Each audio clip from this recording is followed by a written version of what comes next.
Hello and welcome to the Sound Live.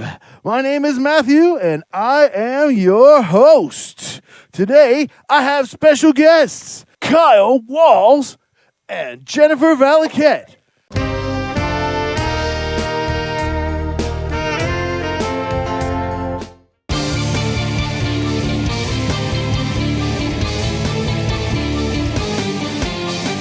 And hopefully, Evelyn Holland will be joining soon. I really appreciate everyone for being here today. Thank you so much. You, our saxophone player and flute player. Why don't you tell everybody what you're up to these days? I'm good. I'm actually doing some. I've been doing some covers on YouTube and having fun. Cool. Yeah, I did the song "That's All" by Frank Sinatra yesterday, so that was fun. Well, and I'm just enjoying doing YouTube. It's great. All right, Kyle Walz. Where are you at today? You on location today, it seems like. Yeah, location outside of Naples, Florida. Cool.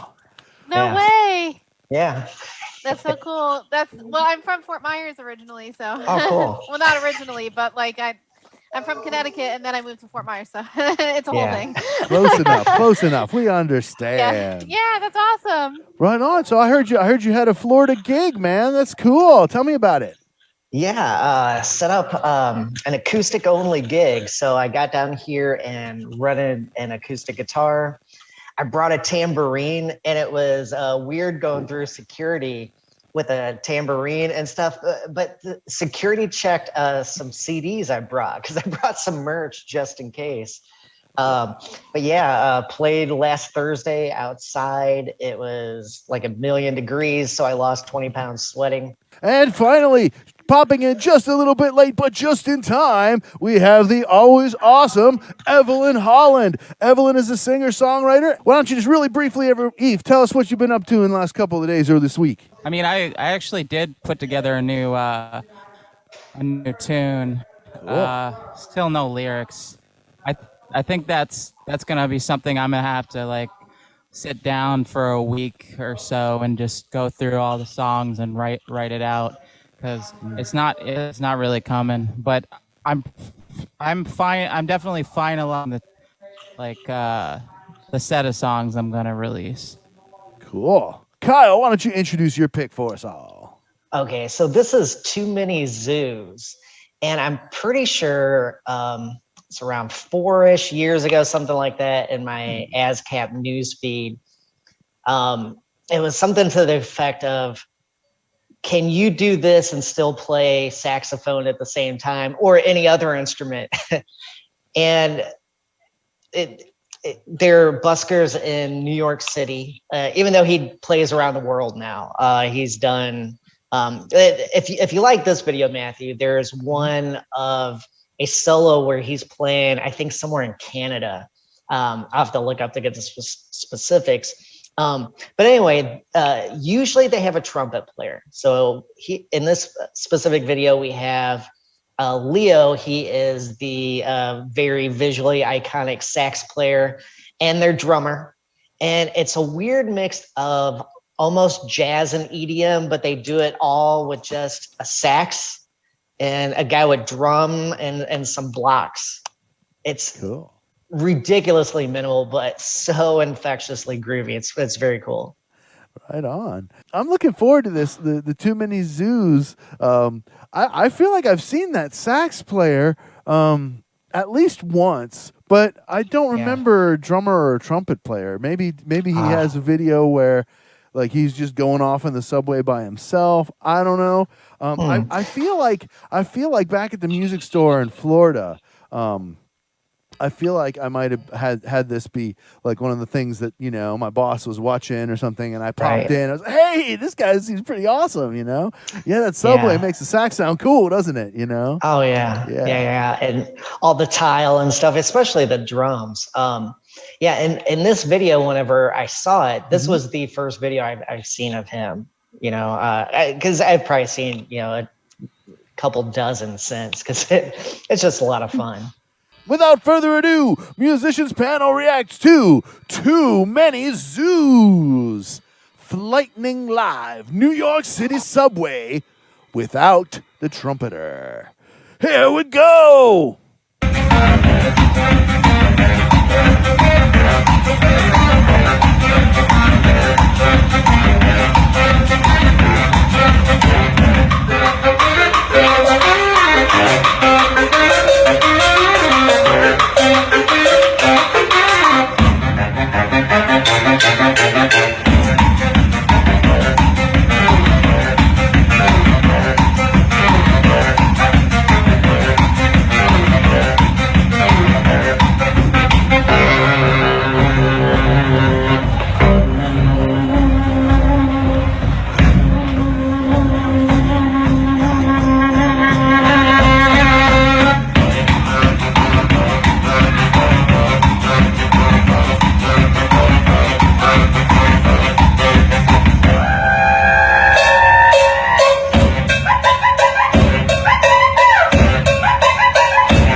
Oh my god, that was cool. That was really cool. Dances though, like while he was holding that saxophone, I'm like, I can't even do that with an alto sax. Jeez. Man, that dude. Okay. Being somebody who marched a bari saxophone, that's what he was playing, a baritone saxophone, Yeah. in the Fiesta Bowl parade, I can tell you, those things weigh a ton. And so to be able to to even attempt to move like that while I was playing, like I feel like the weight of the saxophone would have made it like swinging around more and like be like the potential hazard with my strength level. So that dude is strong. That dude is really strong. The drums were really He looks cool. jacked. Yeah, I really liked the arrangement. You could tell that it was pre-planned. You could tell that that's been rehearsed because they had the cues off of each other. I mean, it might have been somewhat improvised. I'm not saying every single note, but the point is, you know, they both were on each other's page there. You know what I'm saying? And it was really tight. And I like how they took and they made it groove like EDM, but like organically like that. And then that squealing part they were doing, I'm like, I couldn't tell. Was that like a vocal through the saxophone, or was that like some sort of crazy altissimo with squeaking the reed, or I don't know how that sound was being made, that really high pitched. It might have been altissimo because I seen a video of him talking about, you know, some of his techniques and things. And since I'm not a sax nor reed player, you know, I'm just kind of going by memory on that. So, but yeah, he talks a lot about like dancing. The hard part is learning to land and not, you know, because he's chipped teeth. He said he had to, you know, learn pretty quick how to land and move without causing injury. Oh my god! I mean, that's like. By the way, Matthew, when were you in the festival? Because I actually marched in that parade too at one point. Oh yeah, 95. I forget. Oh, I was after you. I was like 98 or 96. something. I think it was 90. Yeah. It was January of 96. Okay, I was after you. I was like 98 or 99 or something because FSU went there. But I can't imagine, though. Like, I mean, I think even marching with an alto is hard. So I mean, baritone is like but just his dance moves, he's like, he reminded me of the Fortnite guy with the saxophone dancing. but it's just so cool. Just the fact that he kept in tune while he was doing that, I was like, Oh yeah. what the like. I mean, because you hear Pulling some out people all the move, tricks too.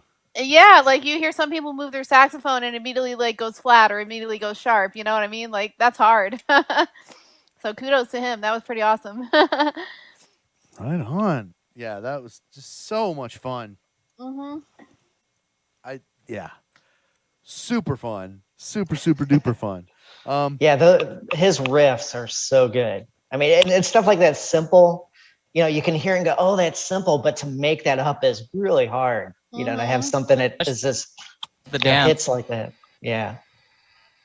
I mean, like, remember difficulty aside, it was just good. You know what I mean? Like, and I'm not, yes, the difficulty level was there, probably more so for the sax player than for the drummer. No offense to the drummer was really good, and he didn't need to do any more than he did. So actually, like, more notes and flash on the drums probably would have taken away from the overall ambiance of it. So it was pretty close to perfection. I mean, like maybe they've done that 100 times, you know, and that was like the best of the best of the best one, maybe. I don't know, but that's what it felt like. Yeah. Because it was just so tight. Like the level of tightness was just, you know what I mean? Like they were almost cocky about how tight it was. It was so cool. Even the dancing steps were just perfectly in time.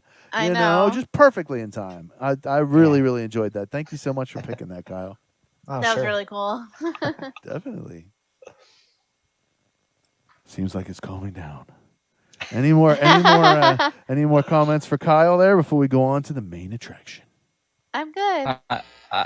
I was gonna say, yeah, no, I remember seeing that on, I think it was Facebook a couple of years ago.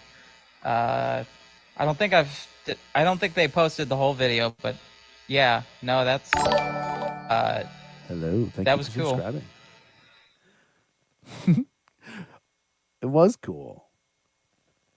So shout out to my new subscriber. Go to MatthewsMusicLessonStudio.com and just check it out. Like, I mean, you know, even if you don't want to, like, you know, immediately give money or whatever for lessons, at least check it out, right? You can see what's there and you can see my rates and all that great stuff, my availability, and who knows, maybe you'll decide to actually book a time. You don't even have to talk to me. You can just like click and just do it right then and there. MatthewsMusicLessonStudio.com. And remember, you get to record those lessons. They're for you.